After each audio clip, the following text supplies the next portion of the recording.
Good morning students. आज का जो ये वीडियो है वो है that is based on numericals of Coulomb's law. तो आज हम कूलम्स लॉ से रिलेटेड न्यूमेरिकल्स करेंगे। जो न्यूमेरिकल मैं करा रहा हूँ वैसे सेम न्यूमेरिकल्स आपको होमवर्क के लिए भी मिलेंगे, तो आप ध्यान से समझो और सेम न्यूमेरिकल्स को आप करो। Calculate force between electron and proton, calculate force between alpha particle and proton, calculate force between two alpha particles separated by a distance of 1 angstrom. So very first thing we should know about alpha particle, electron, proton. तो क्योंकि ये सभी chapters में बार बार terms use होंगी तो आप सबको इसके बारे में पता होना चाहिए। तो सबसे पहले आता है electron. Charge on electron is -1.6 10 power -19 coulomb. Charge on electron is negative, that is -e. Proton. Charge on proton is +e 1.6 10 power -19 coulomb. This is the charge on proton. And one particle is alpha particle. तो सबसे पहले तो पता होना चाहिए कि alpha particle है क्या। अल्फा पार्टिकल का मतलब है न्यूक्लियस ऑफ हीलियम। जो हीलियम का न्यूक्लियस है that is called alpha particle. Atom नहीं कह रहा मैं, न्यूक्लियस बोल रहा हूँ। Nucleus of helium is called alpha particle. Suppose ये है न्यूक्लियस हीलियम का, and nucleus contain 2 proton and 2 neutron. Charge on proton is E and charge of neutron is 0. So total charge on alpha particle is 2E plus 2 into 0, that is equal to 2E. The charge on alpha particle is 2E. So charge on electron minus E, charge on proton plus E, and charge on alpha particle is 2E. Similarly, we should know the mass. Mass of electron is 9.1 10 power minus 31 kilogram. Mass of proton is 1.67 10 power minus 27 kilogram. And mass of alpha particle.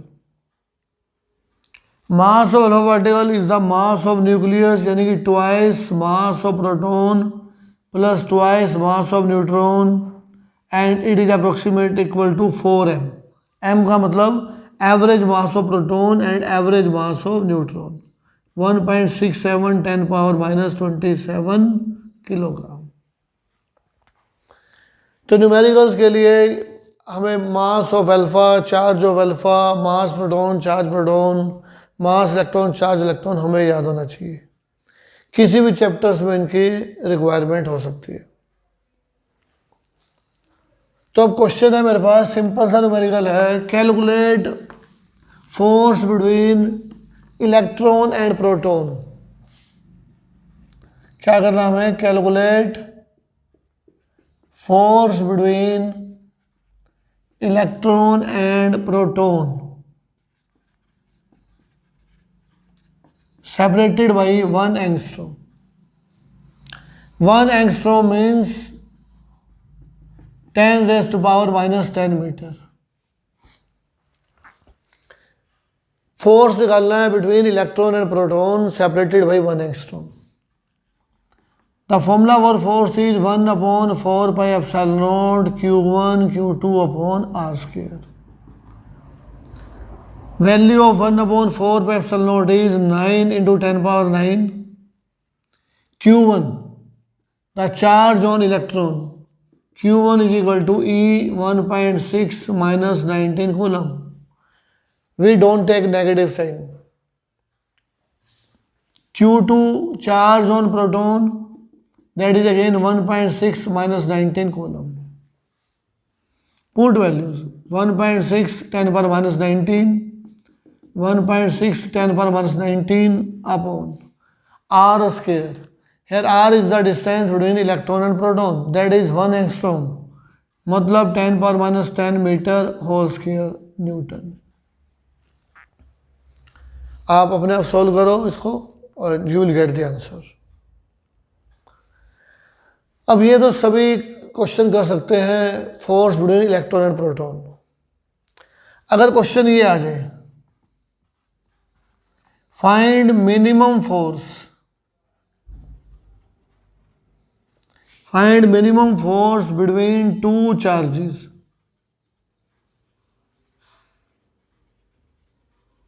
Separated by 1 angstrom. अब ये conceptual question हो गया, आप सबको इसका answer मालूम है but अब एकदम नहीं आएगा कि ये क्या लिख दिया मैंने।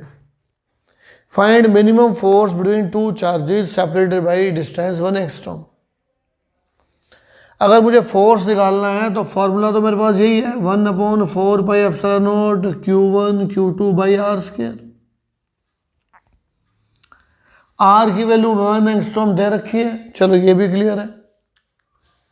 अब मुझे निकालना है मिनिमम फोर्स और चार्ज मुझे दे नहीं रखा, तो इसमें चार्ज की वैल्यू इनबिल्ट है। Force is minimum if charges are minimum, तो force is minimum if charge is minimum, और we all know minimum charge on a body. तो मिनिमम चार्ज किसी बॉडी पे कितना हो सकता है, that is equal to e, electronic charge. तो जो फर्स्ट वीडियो में मैंने बताया था quantization of charge, minimum charge on a body is equal to e. तो अब ये देखो, ये ऊपर वाला न्यूमेरिकल बन गया सेम। तो न्यूमेरिकल अगर ऐसा है तो सारे कर लोगे, लेकिन ये आएगा तो आपको सोचना पड़ेगा। तो इसलिए ध्यान रखना कि force is minimum if charge is minimum and minimum charge on a body is equal to E. So hence put Q1 Q2 is equal to E, then answer comes out to be same.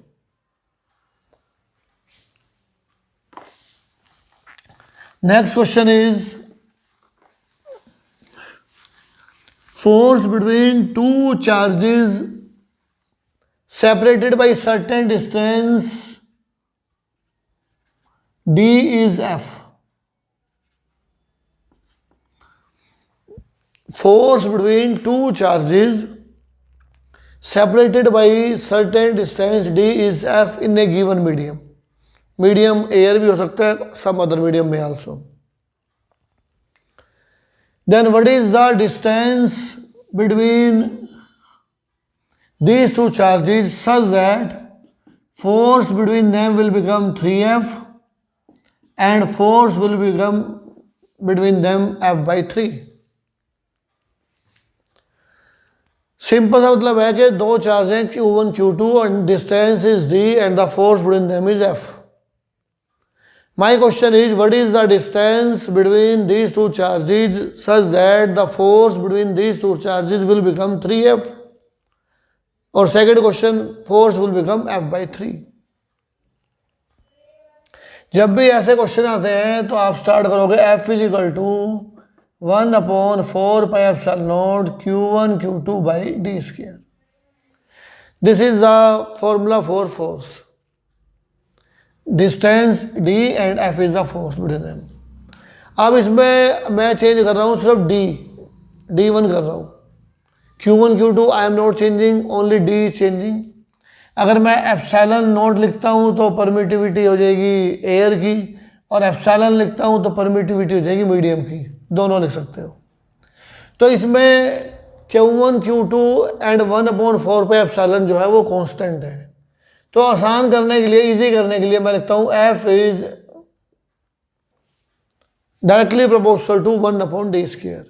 मतलब Q1 Q2 4 पे epsilon not जो चीज़ change हो रही है उसकी जगह मैंने symbol of proportionality use कर दिया। And F1 is inversely proportional to D1 square. अगर मैं D चेंज करूंगा तो फोर्स भी चेंज हो जाएगी। देन F1/F या F/F1 is equal to 1/d square 1/D1 square, मतलब d1 square by D square. मुझे निकालना है d1, तो d1 will become F D square upon f1। This is a general formula. अब मैं f1 की वैल्यू पुट कर देता हूँ 3f और फिर पुट करता हूँ f/3, तो d1 can be calculated in both the cases. In first case f1 is equal to 3f, d1 will become fd square upon f1, fd square upon 3f, d square by 3, and d1 will become d by root 3। मतलब distance मैंने कम किया तो force increase होगी, d1 will become d by root 3। In second case d1 fd square upon f1, fd square upon f/3, and this will become 3d square and d1 is equal to under root 3d। तो एक simple सा वे है कि जब भी variables हों उनको रख के बाकी जितने भी फैक्टर्स हैं उनको हम कांस्टेंट ले लेंगे and we will put the sign of proportionality. This is the simplest way. अगर आप ऐसा नहीं कर सकते तो सेकंड मेथड देख लो, वो भी सेम इसी टाइप से करना है। You may write f1 is equal to 1/4 pi epsilon charges are same upon d1 square, equation 1 equation 2। Now divide 1 and 1/2 f upon f1, 1/4 pi epsilon q1 q2 by D square, 1/4 pi epsilon q1 q2 by d1 square, ये बन जाएगा d1 square upon D square, and d1 square will become fd square upon f1। आप पूरा complete formula complete you will write complete formula और फिर divide कर दो, जो कांस्टेंट क्वांटिटीज हैं वो कैंसिल हो जाएंगी। ऐसा कर सकते हो, अदरवाइज मैं कांस्टेंट की जगह पुट कर दूँ सिंबल ऑफ प्रोपोर्शनैलिटी, तो सिर्फ वेरिएबल्स बच जाएंगे। जो पहले किया है वैसे भी कर सकते हो, ऐसे भी कर सकते हो। तो ये एक अच्छा क्वेश्चन है जो बोर्ड में आ चुका है। We have to find the distance between two charges if the forces will become 3f and f/3। Suppose two charges है, any two charges, they are separated by a distance d or r। What is the force between them if each charge is doubled and distance between them is halved? आपको निकालना है force. F का formula है 1/4 pi epsilon not q1 q2 by are square. तो simple सा question है, what is the effect on force if each charge is doubled and distance between them is halved. Each charge is doubled 2q1, second charge double 2q2 और distance को मैंने कर दिया half. On solving this will become 16 1/4 pi epsilon naught q1 q2 by r square, and this is called 16f because this is force, ये f के equal है, तो force will become 16 times।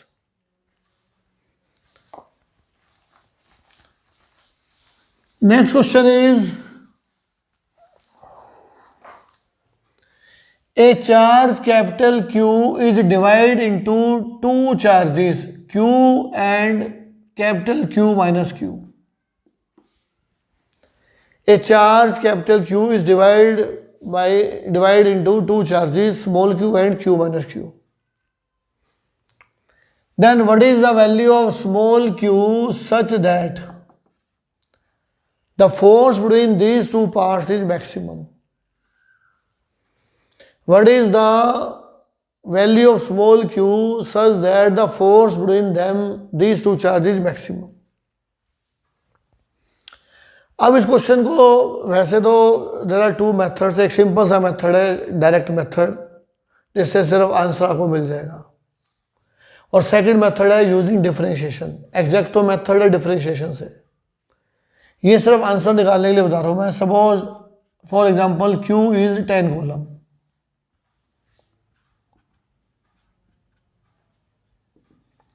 this is charge q1 q Q2 is equal to capital Q minus Q, and this is product of Q1 Q2.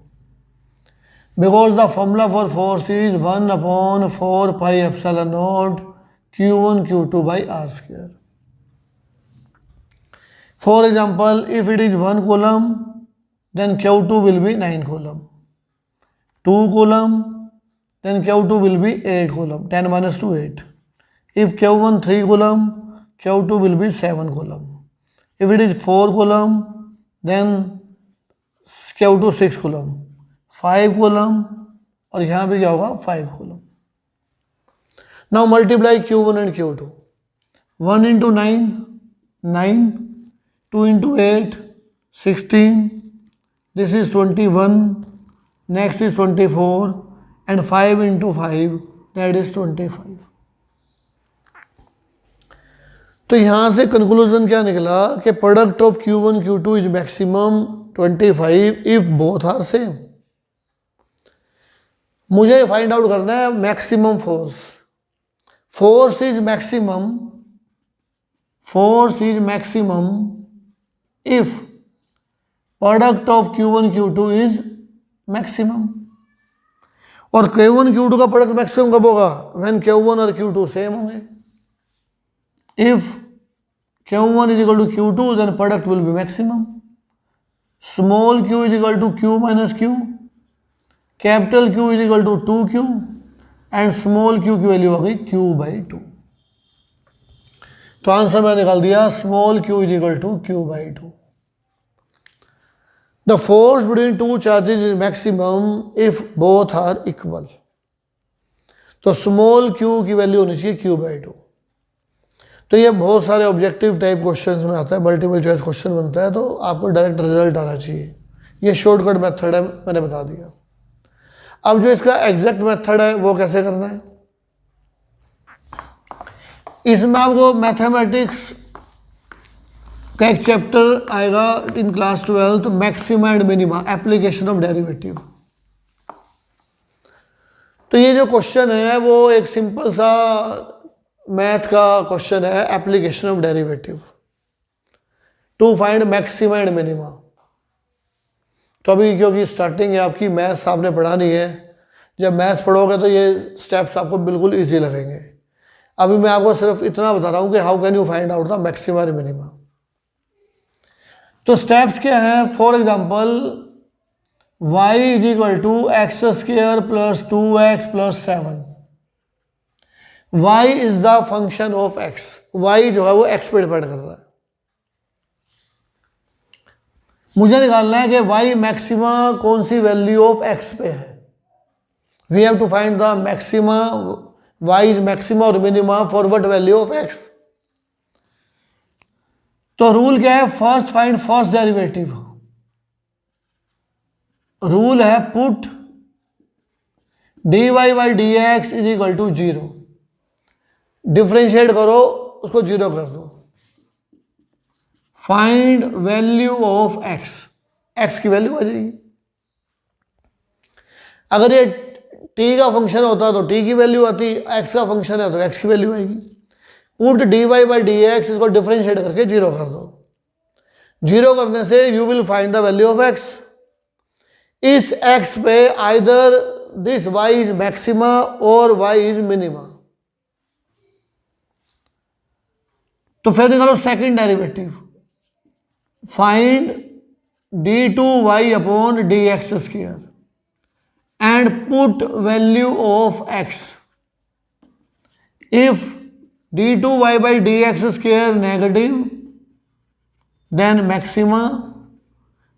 If d2y by dx square positive, then minima. ये steps है, अभी आपको कम समझ में आएंगे क्योंकि ये math का मैंने एक क्वेश्चन करने का वे बताया है. डिटेल में मैथ वाले टीचर ही समझाएंगे आपको. तो I am simply following the steps कि मुझे कोई भी फंक्शन है उसको मैक्सिमा और मिनिमा प्रूव करना है, तो मैं क्या क्या करने वाला हूँ. जैसे हमारा क्वेश्चन था कि there are two charges, one is small q and second is q minus q. q को मैंने डिवाइड किया टू चार्जेस में, q और q माइनस q. तो for what value of small q the force is maxima. तो मुझे force बताना है मैक्सिमा कौन सी वैल्यू ऑफ स्मॉल क्यू पे होगा, मतलब ये है क्वेश्चन का। The formula for force is 1/4πε0 Q1 Q2 upon r²। तो here 1/4πε0 small q q minus q upon r²। F is equal to 1/4πε0 q minus q² upon r²। ये जो force है it depends upon small q, variable small q है। Capital Q is a fixed, r is fixed, change हो सकता है small q, तो variable इसमें small q है। तो मैं क्या करूंगा according to this step, put dy/dx 0, तो यहां क्या करूंगा put df/dq 0, put df/dq is equal to 0। तो डेरिवेटिव करना है मुझे, d/dq of 1/4πε0 q minus q² upon r² is equal to 0। अब पॉइंट आता है कि डेरिवेटिव आपको आना चाहिए। अगर डिफरेंशिएशन, जब क्लास 11th का मैं वीडियो पोस्ट करूंगा डिफरेंशिएशन का, तो पूरा वीडियो डिफरेंशिएशन पे ही होगा। अभी मैं मान के चल रहा हूं कि you know the rules of derivation, आपको डेरिवेटिव आता है, और नहीं आता है तो I am writing the formula. Formula is d/dx x power n x power n-1।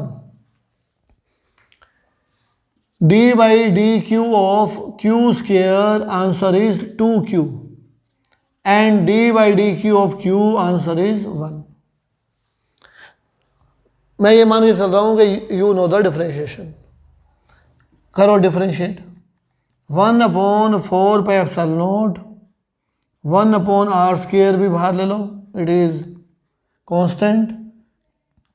Capital Q small q का डेरिवेटिव 1 और q² का derivative 2q is equal to 0। तो मेरे पास आ गया q minus 2q is equal to 0 and q is equal to q/2। तो इस value पे आइदर फोर्स इज मैक्सिमा और minima, because in our numerical force maxima is given, तो we need not to be verify whether the force is maxima और minima. तो यहाँ मेरा answer आ जाएगा small q is equal to q/2। If you want to verify, तो this is df/dq, again differentiate, तो d2f/dq² is equal to q का derivative 0 और माइनस 2q का आ जाएगा -2, तो आंसर आएगा negative if you solve. But no need to solve and no need to show, because force maxima is given. तो at this value small q is equal to q/2 force is maximum. तो simple सा मतलब ये है कि write down the formula for force and find the derivative of force with respect to small q and put this derivative 0, और जो value small q की आएगी at that value force is maximum. Clear? तो now the next question is, अभी तक ये जो questions हैं ये सब रिलेटेड है मेरे विदाउट एनी डायरेक्शन, हमने डायरेक्शन का कोई कंसेप्ट यूज नहीं किया। तो अभी एक क्वेश्चन मैं और कराता हूँ, नेक्स्ट वीडियो में हम लोग डायरेक्शंस पे भी आएंगे। Next question is, suppose this is a ball of mass 10 gram, mass is 10 gram, convert gram into kilogram 10 power minus 3 kilogram. This is a ball of mass 10 gram and charge on this ball is 10 power minus 6 coulomb. Another ball B is placed below the ball A, 30 centimeter below the ball A. R will be 30 centimetre यानी कि 0.3 metre. Then what should be the charge on ball B so that the ball A will remain stationary? Question ये है कि ये मेरे पास pen है या body A है, the charge on this pen is 10⁻⁶ coulomb and mass is suppose 10 gram. अगर मैं इसको रिलीज करूंगा तो इट विल मूव डाउनवर्ड, तो ये नीचे बॉल जाएगी ए ड्यू टू वेट, वेट की वजह से जाएगी नीचे mg। और सेकंड जो पेन है वो मैंने इसके नीचे रख दिया 30 सेंटीमीटर बिलो। अब मैं ये चाह रहा हूं कि ये जो पेन जब मैं इसको रिलीज करूं अपने हैंड से तो इट शुड रिमेन स्टेशनरी, ये रेस्ट पे रहे। तो इसका मतलब ये है कि some force should be act which balance the weight, एक फोर्स लगेगी जो इस वेट को बैलेंस करेगी। और वो फोर्स कौन लगाएगा? नीचे वाला पेन लगाएगा। यानी कि ऊपर जो पेन है उसकी टेंडेंसी है to move downward due to weight, और नीचे वाला पेन इसको रिपेल कर देना चाहिए क्योंकि ये चाहेगा नहीं कि नीचे आए। तो रिपेल कब करेगा? अगर ए पे चार्ज पॉजिटिव है तो बी पे भी चार्ज क्या होगा? पॉजिटिव होगा। तो positive positive repel each other. तो सिंपल सा मतलब है to balance, if you want that the charge A, the ball A will remain stationary, then electrostatic force should balance the weight of the ball। ये जो force है ये mg को balance करना चाहिए, तभी ये रेस्ट में रहेगा। और ये फोर्स कौन लगाएगा? बॉल बी लगाएगी, और बॉल बी इसको फोर्स लगाएगी अपवर्ड डायरेक्शन में। तो ए पे अगर पॉजिटिव चार्ज है तो बी पे क्या होना चाहिए? पॉजिटिव चार्ज होना चाहिए ताकि ये रिपेल करे। अगर बी पे नेगेटिव चार्ज होता तो ये अट्रैक्ट करती तो बॉल और जल्दी नीचे गिरती। तो हमें बॉल को गिराना नहीं है, हमें बॉल को रेस्ट में रखना है। Hence force should be in upward direction. और फोर्स ऊपर कब लगेगी? When A is repelled by B. तो ए पे चार्ज अगर पॉजिटिव है तो बी पे भी चार्ज क्या होना चाहिए? पॉजिटिव होना चाहिए। 1/4πε0 Q1 Q2 by are square is equal to mg। तो Q2 is equal to mg 4πε0 r square upon Q1। तो बेटर तो क्या होता है कि first you will find the value of Q2 और लास्ट में आप वैल्यूज पुट कर दो। लास्ट में वैल्यू पुट करने से क्या होगा? न्यूमेरिकल थोड़ा कैलकुलेशन पार्ट ही डिफिकल्ट दिखेगा, बाकी सब इजी रहेगा। Q2 is equal to m mass 10 × 10⁻³ the value of g is 9.8, 4πε0 1/9 × 10⁻9 r 0.3 whole square divided by Q1 10⁻⁶। Answer आ जाएगा in coulomb. Coulomb is the unit of charge. आप आराम से सोल्व करो इसको, नियरली आप फाइंड आउट कर दो आंसर, Q2 आ जाएगा यहाँ से। तो मैं सिर्फ आपको मेथड सिखा रहा हूँ, कैलकुलेशंस पार्ट आप अपने आराम से घर पे कर सकते हो। Suppose this is charge Q2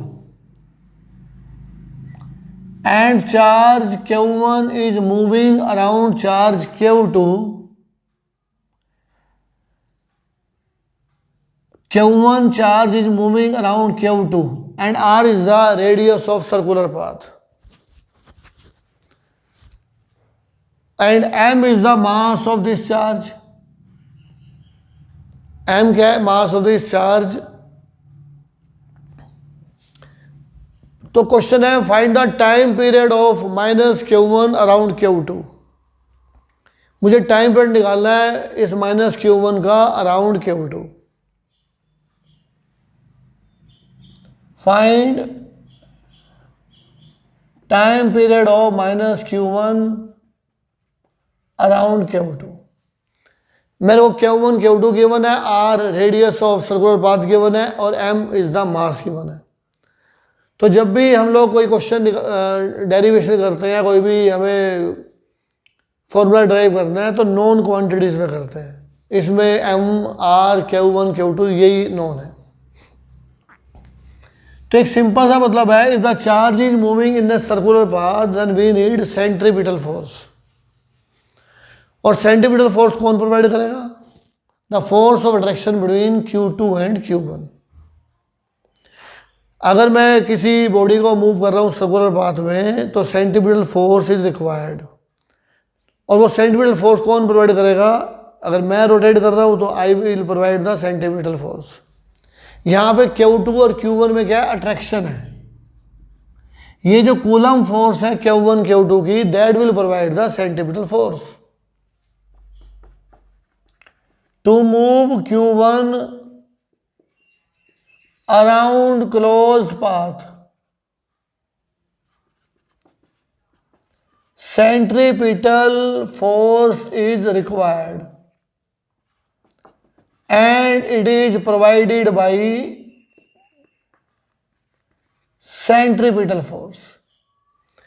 for example जैसे 11th में आपने पढ़ा था ऑर्बिटल वेलोसिटी कि planets are revolving around earth,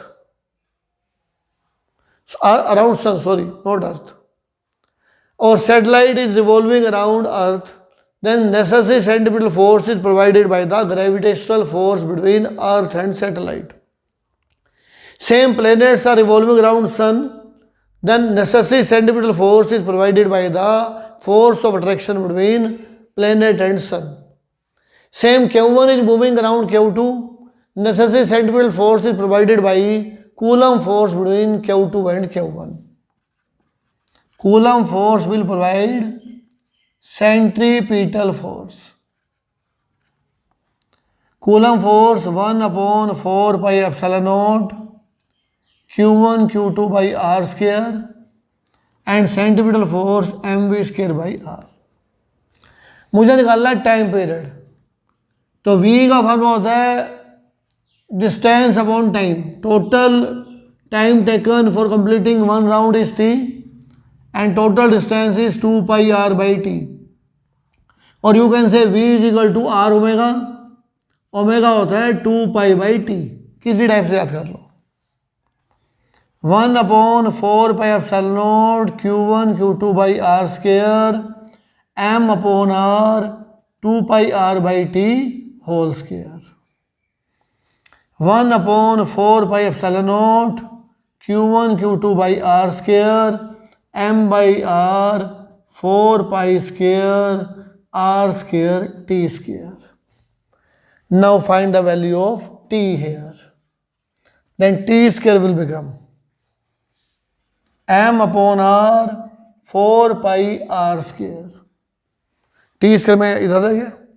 m/r 4 pi r square multiplied by 4 pi epsilon naught r square upon Q1 Q2, and solve this. T will become under root 1 r cancel, ये बन जाएगा 16 pi square m r cube upon Q1 Q2 epsilon naught m 16 pi square m r cube epsilon naught Q1 Q2, this is and under root, this is the formula for time period.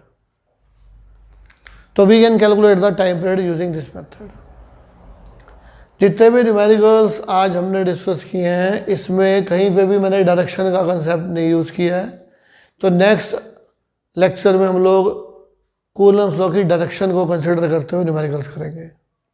ये जो numericals मैंने कर रखे हैं मैं इनको as a picture form में post कर रहा हूँ, आप ये सारे न्यूमेरिकल घर पे करें, और नए for new videos subscribe my channel subscribe करो तो नोटिफिकेशन में अपने आप पहुँच जाएगा जब मैंने नेक्स्ट वीडियो अपलोड किया। तो इसलिए आप सब्सक्राइब करना ज़रूरी है चैनल को for latest information of videos. Thank you, God bless you.